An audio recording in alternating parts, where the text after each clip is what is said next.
You pop out of an egg near the ocean surface and immediately start sinking. No yolk sac to keep you fed, no parent anywhere, just you falling through water filled with mouths. A siphonophore drifts past. It's not one animal, it's thousands of tiny organisms linked together into a curtain of stinging tentacles 40 feet long.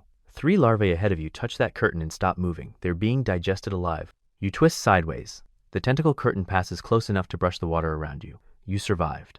Scientists found larvae like you for decades and had no idea what you were. They gave you a completely different name, called you Rosora rotunda, thought you were your own species. Because what you are right now looks nothing like what you're about to become. 90% of you will die before the transformation even starts, but the ones who survive, they'll wish they hadn't. But for now, you spend your first days hunting copepods near the surface. A copepod passes close. You lunge, miss, it rockets away. Another one. You're faster this time. Your jaws close on its body and you swallow it whole. 80 calories. You just burned 70 catching it. This is your life now, chasing food that barely keeps you alive. Then the water darkens above you. A frigate bird hits the surface like a spear. Its beak punches through the water and snaps shut on a larva 10 body lengths away from you. The bird pulls back into the air, comes down again, another larva gone. It's picking off your entire generation one strike at a time. You dive, deeper, colder, darker. Something in your brain is screaming at you to go down, down.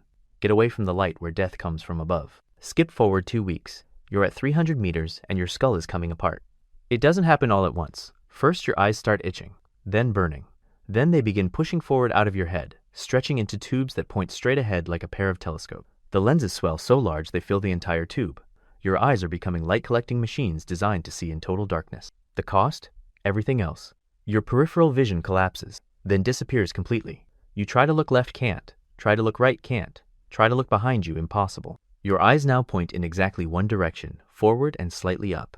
The entire rest of the world is a blind spot. Then your skeleton begins dissolving. Bones in your skull, gone. Bones in your jaw, gone. Bones in your gills, gone. Your body is deleting parts of itself, eliminating structures that surface fish need but deep-sea fish don't. Larvae have them. Adults don't.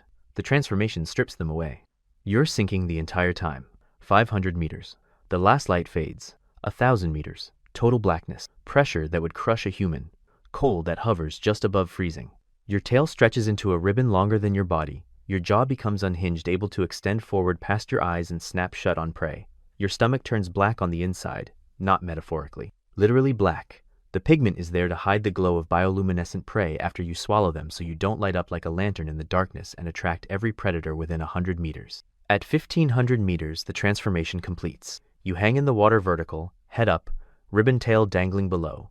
You're not the animal you were born as. You're something rebuilt from the inside out, designed for a world without light. Now you get to find out if any of it works. You're hanging motionless at 1,000 meters when you see your first meal as an adult. A bristlemouth, tiny glowing fish drifting above you. Your tubular eyes lock onto the faint bioluminescent flicker. You track it. Closer, closer. The bristlemouth swims directly overhead right into your kill zone. You strike upward. Your jaw shoots forward. Your teeth snap shut around the bristlemouth and fold it in half as you swallow. The fish is almost your size, but your stomach expands like a balloon. The black lining hides its glow. You did it. The transformation worked. Your eyes see in darkness. Your stomach hides light. Your jaw catches prey. Then something clamps onto your tail. A squid. It came from below and behind your blind spot. You never saw it. You never could have seen it. The squid's tentacles wrap around your ribbon tail as its beak opens. You whip your body sideways. The tail tears. Flesh rips away in the squid's grip. You kick forward, trailing a streamer of your own tissue, and dive toward the seafloor. The squid doesn't follow. It has what it wanted. You escaped, but you just learned the truth about your eyes. They're incredible for hunting.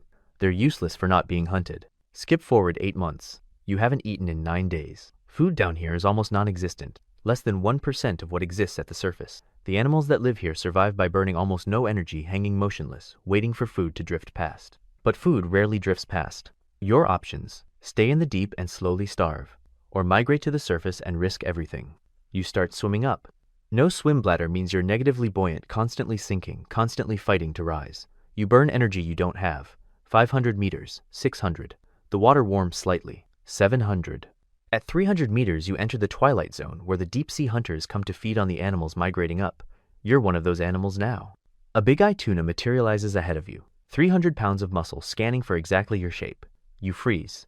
Your body makes a thin vertical line in the water, barely visible. The tuna passes, doesn't see you. You keep climbing.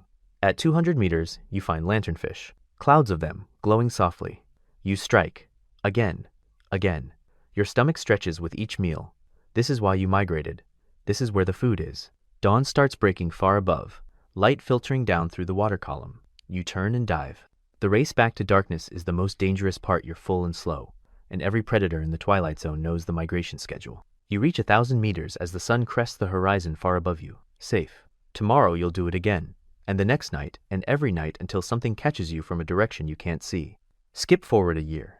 You're hanging at 1,200 meters when you detect something that shouldn't exist. Another telescopefish. Your species is so rare that scientists call you rarely captured. You're scattered across every ocean on Earth, but the density is so low that finding another one is nearly impossible. You've spent 2 years alone. Every other telescopefish has spent their life alone. But there it is, vertical, facing upward, 30 meters away. You approach, so does it. Both of you are hermaphrodites. You both produce eggs and sperm simultaneously. It's the only way your species reproduces when you almost never find mates. You drift closer, eyes locked on each other. The only thing your tubular vision can see each other. You don't see the shark. It's been circling below both of you, a six-gill, 4 meters long. It watched you approach each other. It waited until you were focused on mating. Now it rises from beneath straight up into both of your blind spots. The six-gill's jaws close around the other telescopefish. The water explodes. Blood, tissue, bioluminescent fragments from a ruptured stomach. You dive. Instinct takes over. Down, away, into the darkness below your territory. Behind you, the six-gill shakes its head, swallowing. The only other telescopefish you've encountered in 2 years of existence, gone. You never spawned. You'll probably never find another. Skip forward another year. You're weaker now. The scar tissue from the squid attack never healed. Right, your tail doesn't stream properly, creating drag. Your migrations take longer. Your hunts succeed less often, but you're still alive. You begin your nightly ascent, the same climb you've done 1,000 times, 500 meters, 600. Your body strains against the pressure gradient. At 400 meters, you detect something above you, a glow. Then another, a whole field of bioluminescence, more than you've ever seen. Lanternfish, hundreds of them, condensed into a tight school. You've never had a meal opportunity like this. You push harder, faster, 300 meters. The school drifts closer. You're salivating. The glow intensifies. You're almost there. Your jaws extend, ready to strike. Then the glowing stops. All of it. Every lanternfish goes dark at once. The school scatters in every direction. And you see why. Sperm whale, 40 feet long, rising from below. Its massive body displaces the water around you as it ascends through the school, mouth opening, swallowing lanternfish by the hundreds. You're directly in its path. You try to dive. Too slow. The pressure wave hits you first, a wall of displaced water that tumbles you sideways. Then the whale's body clips your tail as it passes. You spin, disoriented. Your tubular eyes can't find horizontal. You don't know which way is up. By the time you stabilize, the whale is gone. The lanternfish are gone. You're alone at 300 meters with a broken tail, burning energy, and no food. You descend, empty. You don't migrate the next night. Your tail won't move right. The night after, you try anyway. You'll die if you don't eat. You make it to 500 meters before your body fails. The damaged tail can't generate thrust. You hang there halfway between the starvation of the deep and the food of the surface, unable to reach either. For 3 days, you drift, sinking slowly, rising when you can, going nowhere. On the 4th day, you detect a glow. Close, very close.